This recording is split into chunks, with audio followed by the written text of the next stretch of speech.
राज साहब, और क्या आप इस गेम तरफ इशारा कर रहे हैं कि परवेज इलाही की सारी बातें मानकर विफाक बेसिकली उनको अपनी तरफ लेकर आकर राम करने की कोशिश कर रहे हैं?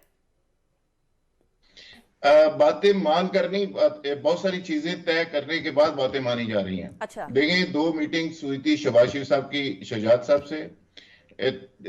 एक हमारे जर्नलिस्ट दोस्त है, उसके घर में शहजाद साहब की जरदारी साहब से दो मीटिंग्स हुई। हम्म।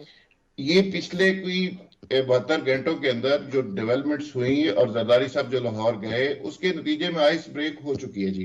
राइट। उसमें अब सिचुएशन ये है कि हाथ सिर्फ जमान पार्क के साथ हो रहा है, और जमान पार्क को आपको पता है थोड़ी लेट समझ आती है। और इमरान खान साहब को हमेशा ही चीजों की लेट समझ आती है, और फिर वो कहते हैं कि वो मुझे तो पता ही नहीं था, एक मिनट मेरे तो इलम जुल्फकार ही नहीं साहब, ये था। तो आप बड़ी इंपॉर्टेंट बात कर रहे हैं, यानी चौधरी बरादरान अब वापस यकजा हो गए हैं और इस टाइम पर परवेज इलाही साहब इमरान खान साहब की पीठ में छुरा छुरा घोंपने को तैयार है। वो तो ट्वीट कर रहे हैं कि भाई हम तो इमरान खान साहब के साथ थे, हैं और रहेंगे। देखिए, इसको अल्फाज आप कुछ भी दे लें, लेकिन जो फैक्ट्स हैं, जो एज ए जर्नलिस्ट मैं देख रहा हूं, वो मैं आपसे शेयर कर रहा हूं। इंटरेस्टिंग। कामल अली आगा साहब वो साहब हैं जिन्होंने शहजाद साहब के खिलाफ बातें की और कहा कि शहजाद साहब का दिमागी तवाजन दुरुस्त नहीं है, इसलिए हमने उनको सदारत से हटाया है। यस।